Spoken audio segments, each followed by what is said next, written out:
नमस्कार, आप सभी को ऑनलाइन की कक्षा में स्वागत है। आज इसके पहले मैं 2 क्लास लिया हूँ, संज्ञा का भाग 1 और भाग 2। आज मैं शब्द के भेद की दूसरा जो भेद है वो है सर्वनाम।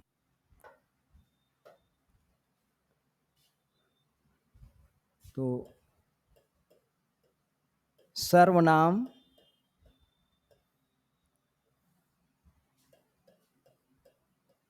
प्रोनाउन इसको इंग्लिश में बोलते हैं। प्रोनाउन की आज के बारे में हम लोग आज पढ़ेंगे कि प्रोनाउन है क्या, प्रोनाउन किसको कहते हैं, सर्वनाम किसको कहते हैं।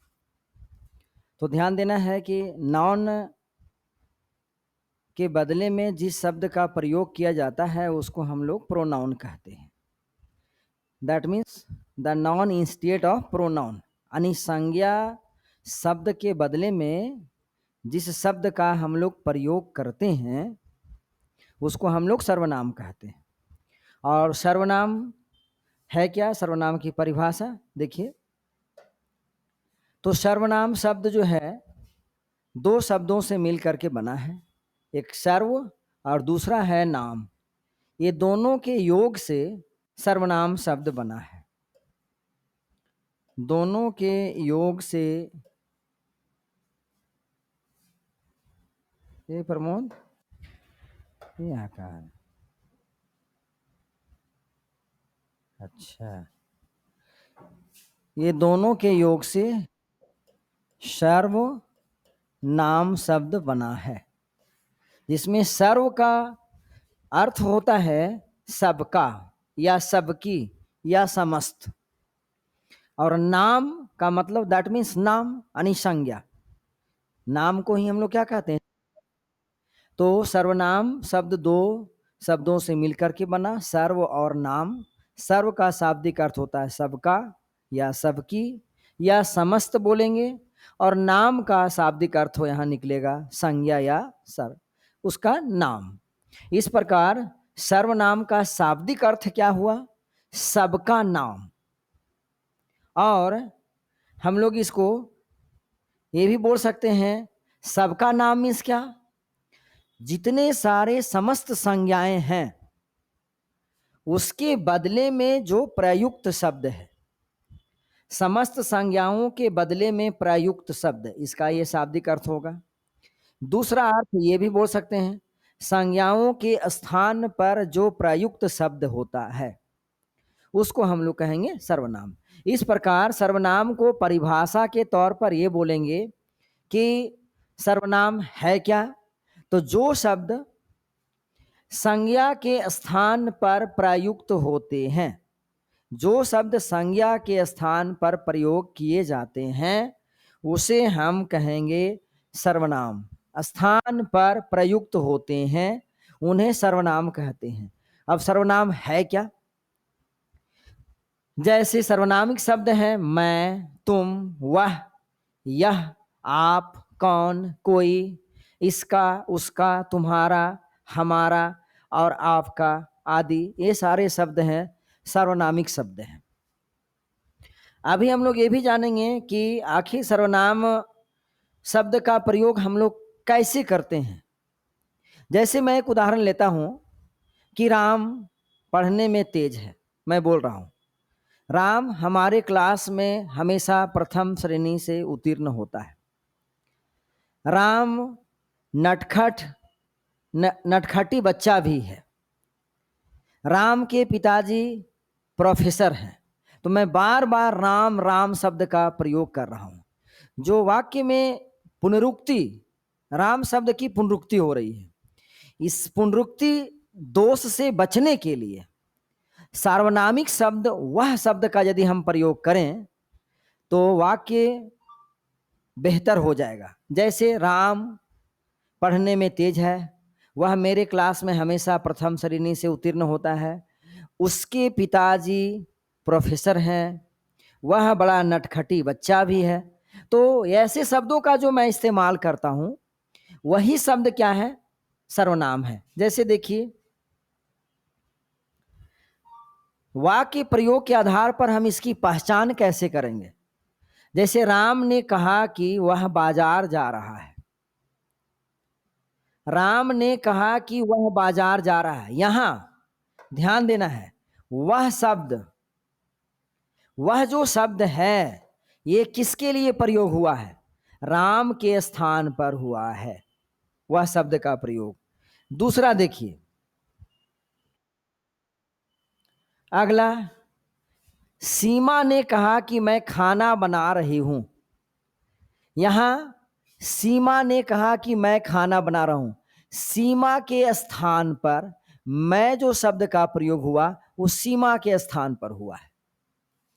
सोहन ने आकाश से पूछा कि तुम कब आओगे। यहां शब्द है, सोहन ने आकाश से पूछा कि तुम कब आओगे।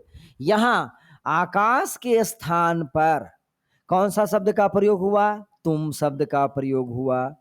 यहां मैं सीमा के स्थान पर हुआ। तो इस प्रकार हम देखें कि उपर्युक्त जो मैं 3 वाक्य का उदाहरण आप लोगों के बीच में दिया, ये तीनों वाक्य में वह, मैं और तुम, ये 3 शब्द आए। वह, मैं और तुम, ये शब्द क्या है? तो सर्वनाम शब्द है। इस प्रकार यदि कहें तो नाम के स्थान पर आने वाले शब्दों को ही हम क्या बोलेंगे? सर्वनाम बोलेंगे। इस प्रकार आगे हम लोग देखेंगे हिंदी में आखिर कितने सर्वनाम हैं। कामता प्रसाद गुरु, जो हिंदी के व्याकरणाचार्य कहलाते हैं, व्याकरण वेता कहलाते हैं, व्याकरण के विद्वान हैं, उन्होंने भी बताया है कि मूल सर्वनामों की संख्या हिंदी में 11 है। और ऐसे भी हिंदी में मूल सर्वनाम 11 ही होते हैं। और एक अन्य कामता प्रसाद गुरु के अनुसार भी, कामता प्रसाद गुरु के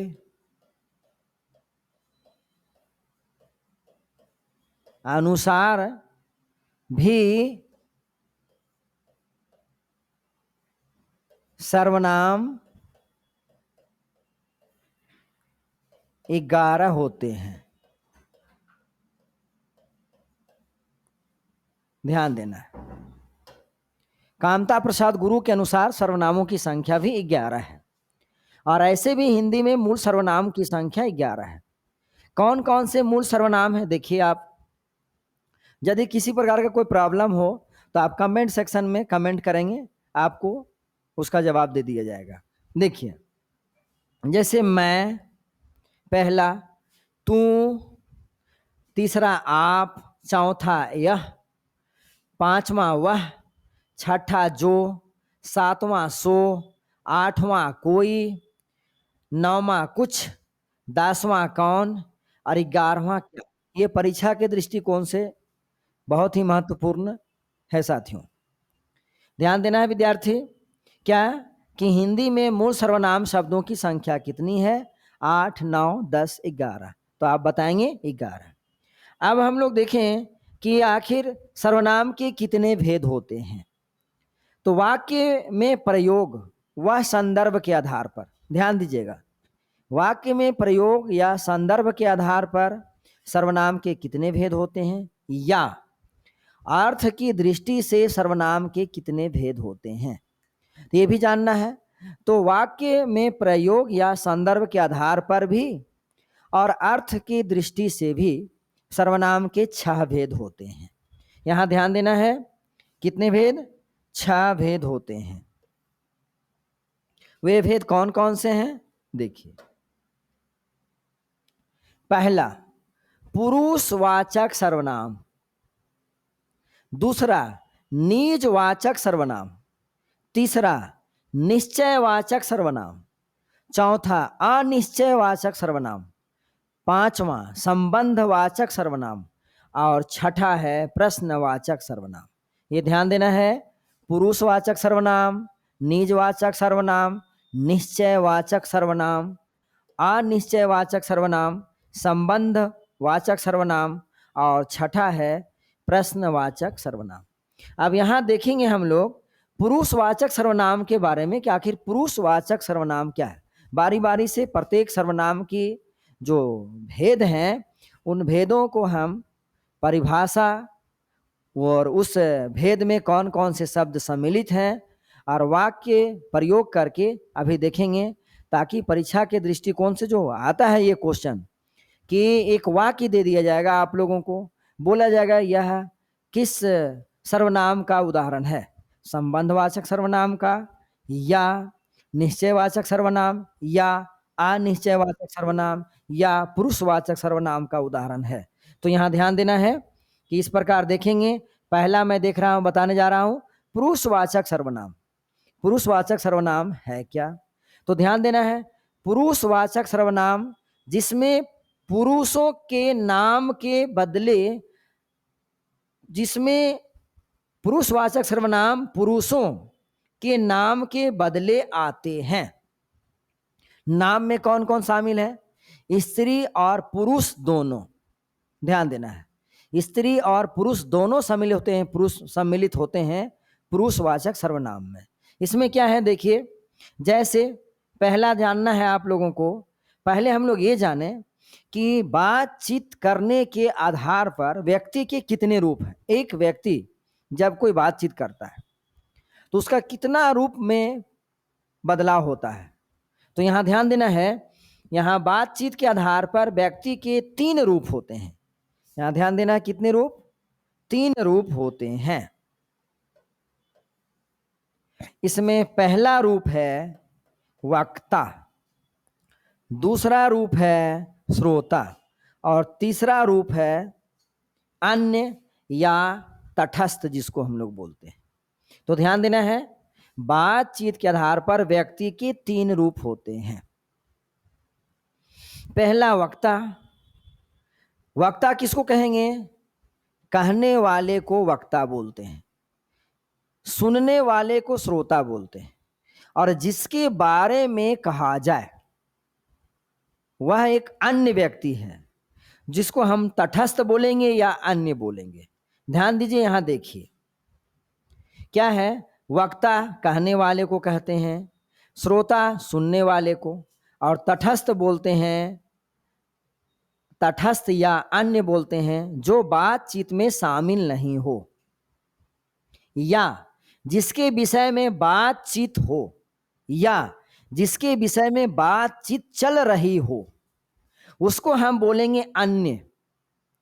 इसी से बना है, जैसे देखिए मैं आपको बता रहा हूं, एक वाक्य देखिए, एक वाक्य है, इस वाक्य को देखिए क्या है, मैं आपको बता रहा हूं वह नहीं आएगा। मैं आपको बता रहा हूं वह नहीं आएगा। इसमें देखिए, इसमें मैं क्या है, वक्ता। मैं क्या है, सॉरी, इसमें मैं क्या है, वक्ता। आपको बता रहा हूं, आप सुन रहे हैं, आप हैं वहां, ये हो गया श्रोता। मैं आपको बता रहा हूं किसके बारे में, कि वह नहीं आएगा, वह उस बातचीत में शामिल नहीं है, उस जगह पर वह शामिल नहीं है। दैट मीन्स ये क्या हो गया, वे हो गया ये तटस्थ या अन्य हो गया। ये हो गया श्रोता, वक्ता और ये तटस्थ। इस वाक्य में आप देखिए, मैं आपको बता रहा हूं वह नहीं आएगा, तो वह मैं वक्ता, आपको हो गया श्रोता और वह तटस्थ है। इस प्रकार बातचीत के आधार पर व्यक्ति के 3 प्रकार होते हैं, वक्ता, श्रोता और तटस्थ। आगे देखिए, अब हम लोग देखेंगे कि आखिर पुरुषवाचक सर्वनाम है क्या। इस प्रकार पुरुषवाचक सर्वनाम को हम इस प्रकार परिभाषित करेंगे, क्या, बातचीत के आधार पर व्यक्ति के वक्ता, श्रोता और तटस्थ या अन्य स्वरूप का बोध कराने वाले सर्वनाम पुरुषवाचक सर्वनाम कहलाते हैं। ध्यान से देखिए, बातचीत के आधार पर व्यक्ति के वक्ता, श्रोता और तटस्थ या अन्य स्वरूप का बोध कराने वाले सर्वनाम पुरुषवाचक सर्वनाम कहलाते हैं। अब यहां ध्यान देना है, पुरुषवाचक सर्वनाम के कितने भेद होते हैं थोड़ी जान लें हम लोग। तो पुरुषवाचक सर्वनाम के 3 भेद होते हैं। ध्यान दीजिए, कितने भेद? 3 भेद। इसमें पहला उत्तम पुरुषवाचक सर्वनाम, जिसको हम संक्षेप में लिखे हैं उत्तम पुरुष। दूसरा मध्यम पुरुषवाचक सर्वनाम, संक्षेप में मध्यम पुरुष। तीसरा है अन्य पुरुषवाचक सर्वनाम, इसको हम कुछ व्याकरणाचार्य लोग प्रथम पुरुष भी बोलते हैं। ध्यान देना, अन्य पुरुष को हम लोग, अन्य पुरुषवाचक सर्वनाम को प्रथम पुरुषवाचक सर्वनाम भी बोलते हैं। अब देखिए, उत्तम पुरुषवाचक सर्वनाम है क्या? तो मैं बताया अभी ना कि बोलने वाले को प्रथम उत्तम पुरुष बोलते हैं, बोलने वाले यानी वक्ता को उत्तम पुरुष। उत्तम पुरुष में मूल रूप से कौन कौन शब्द सम्मिलित हैं? तो मैं और हम। आगे अभी इसका विस्तृत रूप में जानकारी भी प्राप्त करेंगे, वाक्य में प्रयोग करके भी मैं आप लोगों को बताऊंगा, और इससे कितने रूप और बनते हैं परिवर्तित होकर के, इसको भी मैं बताऊंगा। देखिए, तो उत्तम पुरुष क्या है? बोलने वाले वक्ता को उत्तम पुरुष कहते हैं। मध्यम पुरुष क्या है? सुनने वाले श्रोता यानी सुनने वाले को हम मध्यम पुरुष कहेंगे। सुनने वाले में 3 मूल हैं, तू, तुम और आप। ये मध्यम पुरुष में 3 मूल शब्द हैं, तू, तुम और आप, ये याद रखना है। उत्तम पुरुष में मैं और हम। आगे देखिए, अन्य पुरुष में, अन्य पुरुष जिसके संबंध में बातचीत कही जाती है या कही जाए, या जो बातचीत में सम्मिलित नहीं है, हम जिसके बारे में बातचीत कर रहे हैं वो उस जगह पर उपस्थित नहीं हो, उसको हम अन्य पुरुष बोलेंगे। तो मैं इसी परिभाषा को लिखा कि अन्य जिसके संबंध में बातचीत कही गई हो वह अन्य पुरुषवाचक सर्वनाम होता है। जैसे यह, ये, वे, वह। अब यहां ध्यान दीजिएगा, नोट में मैं एक लिखाया हूं विशेष रूप में कि उत्तम पुरुष और मध्यम पुरुष को प्रधान बोलते हैं और अन्य को अप्रधान पुरुष कहते हैं। कहने का मतलब ये हुआ, उत्तम पुरुष और मध्यम पुरुष को प्रधान शब्द बोलेंगे, प्रधान पुरुष, लेकिन शेष जो अन्य बच गया कौन? अन्य पुरुषवाचक सर्वनाम या प्रथम पुरुषवाचक सर्वनाम, उसको अप्रधान बोलेंगे। क्यों? इसलिए कि उत्तम पुरुष और मध्यम पुरुषवाचक सर्वनाम के शाब्दिक अर्थ निकलते हैं, इसके इसीलिए इसको उत्तम पुरुष और मध्यम पुरुष को प्रधान बोला जाता है। आगे देखिए, अब वाक्य में कैसे प्रयोग करेंगे? उत्तम पुरुषवाचक जो सर्वनाम है उसको हम, उसमें और कौन कौन से शब्द हैं, उसका रूपांतरित रूप कौन कौन सा है, और वाक्य में कैसे प्रयोग करेंगे, जो परीक्षा के दृष्टिकोण से जैसे परीक्षा में आता है क्वेश्चन, उसके आधार पर मैं इसको लिखा हूं। जैसे देखिए, इसमें मैं, हम और मैं, हम, इससे रूपांतरित हुआ हमारा, मुझे, मैं से मुझे, मुझको, हमारा, हम से हमारा, हमको, मेरा, हमें इत्यादि। ऐसे जो शब्द आएंगे वो उत्तम पुरुषवाचक सर्वनाम के शब्द कहलाएंगे। इसको हम वाक्य में कैसे प्रयोग करेंगे? ध्यान देना है क्या कि मैं कल मलेशिया जाऊंगा, मैं कल मलेशिया जाऊंगा, यह उत्तम पुरुषवाचक सर्वनाम का उदाहरण है। दूसरा, मेरे पापा प्रोफेसर या प्राध्यापक हैं, मेरे शब्द यहां आया है, यहां मेरे, यहां मैं शब्द आया है, ये क्या है? उत्तम पुरुषवाचक सर्वनाम का उदाहरण है। मेरा नाम विनायक है, हमें कुछ देर और खेलना चाहिए। मैं जाना चाहती हूँ। मेरे बहुत सारे दोस्त हैं।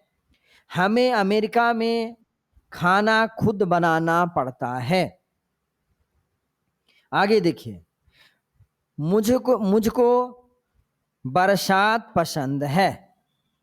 यहां देखिए, मुझे क्रिकेट खेलना पसंद है।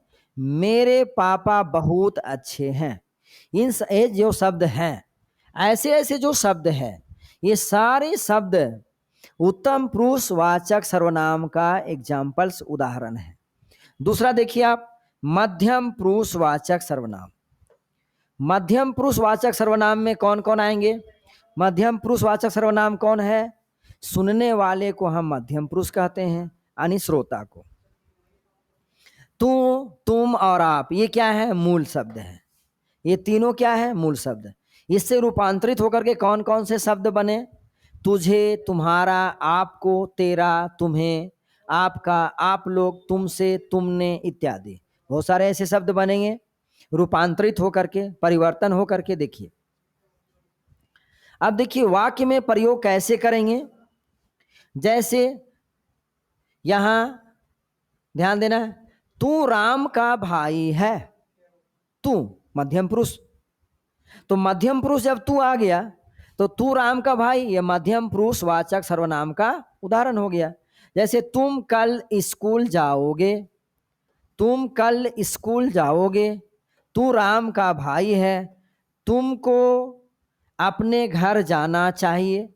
ऐसे जो शब्द आएंगे यह मध्यम पुरुषवाचक सर्वनाम का उदाहरण है। आगे देखिए, आप बाजार से मेरे लिए फल लाना। आपको पता है मुझे क्या पसंद है। आप लोगों को बताया था परीक्षा होगी। तेरा नाम क्या है? आपका नाम क्या है? तुमसे क्या कहा था? सुना नहीं। तुमसे मैं क्या कहा था? जो सुना नहीं। तुम्हारा नाम क्या है? आजकल आप कहाँ रहते हैं? जो तुझे कहा था वही करना है।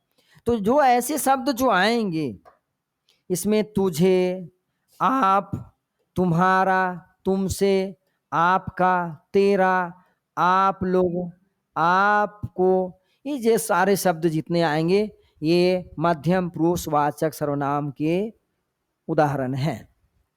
अब देखिए आगे, अन्य पुरुषवाचक सर्वनाम।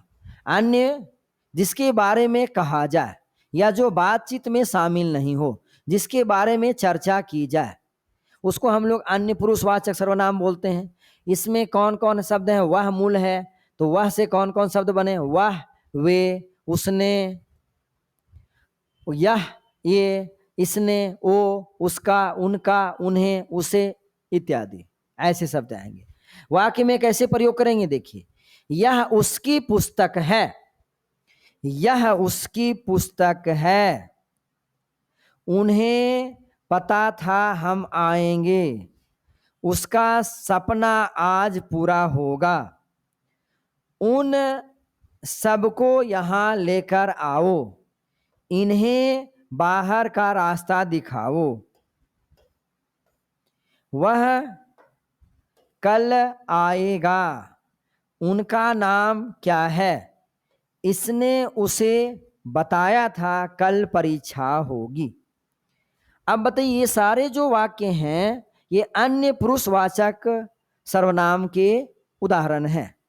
तो ध्यान देना है, अगर यदि परीक्षा में आ गया मैं तीनों, प्रथम पुरुष, मध्यम पुरुष और उत्तम पुरुष, दैट मीन्स उत्तम पुरुष, मध्यम पुरुष या अन्य पुरुष, तीनों पुरुषों के शब्द जितने आते हैं उनसे संबंधित मैं वाक्य में प्रयोग करके आप लोगों को बताया। अगर यदि यहां सिंपल सा क्वेश्चन आ जाए कि वह कल जाएगा, यह वाक्य है, उपर्युक्त वाक्य जो है कौन सर्वनाम का उदाहरण है? पुरुषवाचक सर्वनाम, निजवाचक सर्वनाम, निश्चयवाचक सर्वनाम, अनिश्चयवाचक सर्वनाम, तब हम बोलेंगे ये पुरुषवाचक सर्वनाम का उदाहरण है। अगर यदि पुरुषवाचक सर्वनाम में यदि भाग बांट करके आ गया कि ये किसका है, तब यहां बोलेंगे ये अन्य पुरुषवाचक सर्वनाम का उदाहरण है। अगर यदि आ गया सिंपल सा तो डायरेक्ट सीधा बोलेंगे हम पुरुषवाचक सर्वनाम का उदाहरण। आगे देखिए, अब इस प्रकार पुरुषवाचक सर्वनाम के 3 प्रकार, उत्तम पुरुष, मध्यम पुरुष और अन्य पुरुष, तीनों पुरुषों को परिभाषा, उसके महत्वपूर्ण शब्द, सम्मिलित शब्द उसमें और वाक्य में प्रयोग करके आप लोगों को बताया। अब देखिए निजवाचक सर्वनाम दूसरा है निजवाचक सर्वनाम। निजवाचक सर्वनाम है क्या, ध्यान दिए, निज का ऐसे भी शाब्दिक अर्थ क्या होता है, अपना के अर्थ में। निज मतलब खुद, अपना, स्वयं जिसको हम लोग बोलते हैं। तो जो सर्वनाम शब्द निज के लिए यानी स्वयं के लिए, खुद के लिए प्रयुक्त होता है या प्रयोग होता है, उसे हम निजवाचक सर्वनाम कहते हैं। यहां ध्यान देना है, बहुत महत्वपूर्ण एक शब्द मैं बता रहा हूं। निजवाचक सर्वनाम का मूल रूप है आप। ये बहुत इंपॉर्टेंट है। कभी कभी ऐसे प्रश्न आते हैं परीक्षा में, निजवाचक सर्वनाम के मूल शब्द क्या है या मूल रूप क्या है, तो बताना है आपको आप है। निजवाचक सर्वनाम में आप शब्द का प्रयोग स्वयं के लिए, खुद के लिए और अंग्रेजी में सेल्फ के अर्थ में प्रयोग किया जाता है। यहां ध्यान देना है, आप शब्द का जो प्रयोग है वो स्वयं के लिए, खुद के लिए या अंग्रेजी के सेल्फ के लिए प्रयोग किया जाता है। यहां ध्यान देना है। अच्छा, इसके पर्यायवाची शब्द, इसके जो पर्यायवाची शब्द हैं ध्यान दीजिए, इसमें क्या है, इसके पर्यायवाची शब्द भी इसी सर्वनाम में आते हैं। जैसे कौन कौन, आपका पर्यायवाची आपसे ही, अपने आप, स्वयं, खुद, निज, स्वतः, खुदो खुदो खुद यानी खुद ब खुद जिसको कहते हैं, इत्यादि हैं। अब देखिए आप लोग इसको हम लोग वाक्य में कैसे प्रयोग करेंगे, तो ध्यान दीजिए वाक्य में प्रयोग कैसे करेंगे। तो यहां मैं वाक्य में प्रयोग करके भी मैं बताया ताकि आप एग्जाम्पल देखिए और एग्जाम्पल के आधार पर क्लियर कर लीजिए, उदाहरण के आधार पर, कि ये वाक्य जो है कौन सा सर्वनाम का उदाहरण है। जैसे देखिए, हमें अपना कार्य खुद करना चाहिए, हमें अपना कार्य खुद करना चाहिए। यहां देखिए खुद स्वयं का बोध हो रहा है, निज निज का बोध हो रहा है, तो ऐसे वाक्य निजवाचक सर्वनाम का उदाहरण है। आगे देखिए, खुद करना चाहिए, वह स्वयं चलकर आया था, स्वयं मतलब खुद, स्वयं खुद चला। मैं यह कार्य अपने आप कर लूंगा। देखिए, बालक अपना खाना खुद बना लेता है, इसके लिए आप खुद जिम्मेदार हैं। देखिए, इसके लिए आप खुद जिम्मेदार हैं। मैं यह सब अपने आप कर सकता हूं। अपने आप जो शब्द है स्वयं निजी अर्थ के लिए प्रयोग हो रहा है। मुझे अपने से कुछ भी करने का मन नहीं करता है। अपने से शब्द आ रहा यानी खुद। तुम्हें स्वयं कठोर परिश्रम करना पड़ेगा, स्वयं का यहां एक उदाहरण आया। आगे देखिए, मैं बहुत सारे उदाहरण लिख दिया हूं आप लोगों को, ताकि परीक्षा के दृष्टिकोण से कोई भी प्रश्न आए तो आप खुद बता देंगे कि ये कौन से, ये जो वाक्य है ये किस सर्वनामिक या सर्वनाम का उदाहरण है। देखिए, बच्चा अपने आप चलने लगा, अपने आप यहां एक शब्द आया। विद्वत जन के सम्मान में हमारा मस्तक अपने आप, देखिए फिर एक शब्द आया, अपने आप झुक जाता है। विद्वत जनों या विद्वत जन के सम्मान में हमारा मस्तक अपने झुक जाता है। इस प्रकार अभी हम देखें निजवाचक सर्वनाम का परिभाषा और इसके विभिन्न उदाहरण। देखिए आगे अगला उदाहरण है निश्चयवाचक सर्वनाम। निश्चयवाचक सर्वनाम। देखिए, जिस सर्वनाम से निश्चय मतलब निकट या दूर के व्यक्तियों या वस्तुओं का निश्चयात्मक बोध होता है।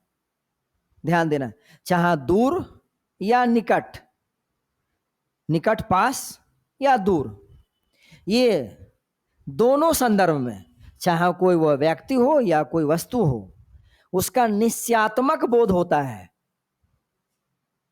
देखिए, निश्चयात्मक बोध होता है एकदम निश्चित रूप से कि वह वस्तु कहाँ है, तो दूर में, वह वस्तु कहाँ है, नजदीक में, वह वस्तु कहाँ है, समीप में, वह वस्तु कहाँ है, दूरस्थ स्थान पर है। तो यहां ध्यान देना है। तो यह निश्चयात्मकता, यहां ध्यान दीजिए, यह निश्चयात्मकता समीप की वस्तुओं के लिए, समीप मीन्स नजदीक, नजदीक की वस्तुओं के लिए भी हो सकती है और दूर की वस्तुओं के लिए भी हो सकती है। ध्यान देना, समीप की वस्तुओं के लिए हम यह प्रयोग करते हैं दिस, और दूर की वस्तुओं के लिए वह सर्वनाम शब्द का प्रयोग करते हैं, यानी दैट, दिस दैट, यह वह। यह क्या के, यह जो शब्द का प्रयोग करते हैं नजदीक के लिए, वह शब्द का प्रयोग करते हैं दूर के लिए। ये दोनों क्या है, सर्वनामिक शब्द है ना। आगे देखिए, जैसे वाक्य में प्रयोग करेंगे, जैसे देखिए,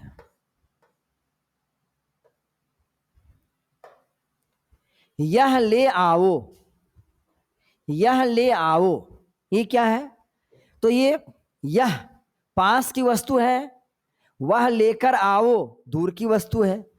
नजदीक और नजदीक पास का बोध हो रहा है, समीप का, और वह दूर की वस्तु का बोध हो रहा है। इसी प्रकार आगे देखिए, यह वह मेरा गांव है, यह मेरी पुस्तक है, नजदीक, ये सेव है, ये पुस्तक रानी की है, यह हवा महल है, ये गाड़ियां बहुत अधिक चली है, वह बुरा है, ये अच्छे हैं, वे बुरे हैं। अब यहां ध्यान दीजिएगा, मैं एक विशेष के रूप में लिखा हूं, बहुत इंपॉर्टेंट मैं बता रहा हूं। चूंकि निश्चयवाचक सर्वनाम जो होता है किसी निश्चित व्यक्ति या वस्तु की ओर संकेत करने का काम करती है। यहां ध्यान देना है, चूंकि निश्चयवाचक सर्वनाम जो होता है किसी निश्चित व्यक्ति या निश्चित वस्तु की ओर संकेत करने का काम करते हैं। क्या, कि ये अच्छे हैं, वे बुरे हैं, यह मेरी कलम है, वह तुम्हारी कलम है। तो एक निश्चित संकेतात्मक बोध होता है। यही कारण है कि इसे संकेतवाचक सर्वनाम भी कहते हैं। बहुत महत्वपूर्ण प्रश्न है।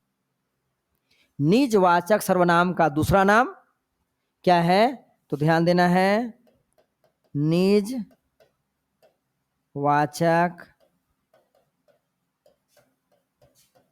सर्वनाम का अन्य नाम क्या होगा, तो संकेतवाचक सर्वनाम। ध्यान देना है, संकेतवाचक सर्वनाम। आगे देखिए, अब चौथा एक भेद पर चर्चा करेंगे। क्या, अनिश्चयवाचक सर्वनाम। अनिश्चयवाचक सर्वनाम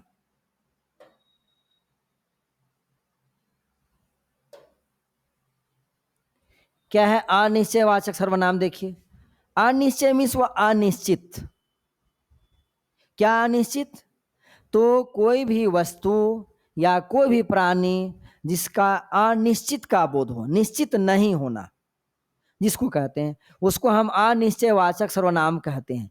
जिन शब्दों से किसी अनिश्चित प्राणी या वस्तु का बोध हो उसे अनिश्चयवाचक सर्वनाम। इसे इसके मुख्यतः तीन रूप हैं, याद रखना, मुख्य रूप से तीन। पहला रूप है कोई, दूसरा कुछ, तीसरा किसी। अब यहां ध्यान दीजिए, इसमें क्या है, इसमें कोई, कुछ और किसी, कोई शब्द का प्रयोग, याद रखना है, अनिश्चयवाचक सर्वनाम के मुख्य तीन रूप हैं। एक कोई, कुछ और किसी। कोई का प्रयोग सजीव के लिए हम करते हैं, अधिकांश हमेशा सजीव वस्तु के लिए कोई। कुछ का प्रयोग सजीव और निर्जीव दोनों वस्तु के लिए हम करते हैं, सजीव प्लस निर्जीव, यानी सजीव और निर्जीव दोनों के लिए कुछ शब्द का प्रयोग करते हैं। आगे देखिए, आगे देखिए यहां क्या है कि जैसे किसी, किसी शब्द का प्रयोग सजीव के लिए करेंगे। अब यहां देखिए कोई, जैसे कोई आ रहा है, मैं एक एग्जाम्पल लिया, उदाहरण देखिए आप, कोई आने वाला कोई क्या होगा, कोई जीवधारी होगा, मैं यहां लिख दिया हूं, कोई जीवधारी होगा, परंतु निश्चित नहीं है कि कौन आ रहा है। यहां मैं कह दिया कोई आ रहा है, कोई आएगा, वो एक प्राणी होगा, लेकिन वह निश्चित नहीं है कि कौन आ रहा है, इसलिए कोई आ रहा है। यहां देखिए, तो ये अनिश्चयवाचक सर्वनाम का उदाहरण है। दूसरा देखिए, दाल में कुछ काला है, मैं लिखा हूं दाल में कुछ काला है, तो जो काला है वह क्षुद्र कोई जंतु होगा या कोई कंकड़ आदि हो सकता है, तो परंतु इसका निश्चय नहीं है। तो इस प्रकार यहां कुछ जो शब्द का प्रयोग करते हैं वो सजीव और निर्जीव दोनों के लिए करते हैं।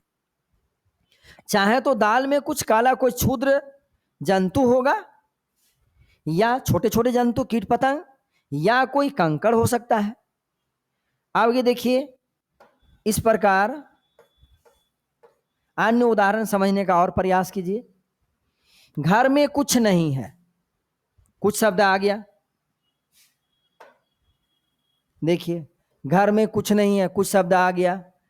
कुछ दे दो, एक शब्द आ गया। मुझे कुछ खाना है, कुछ शब्द आ गया।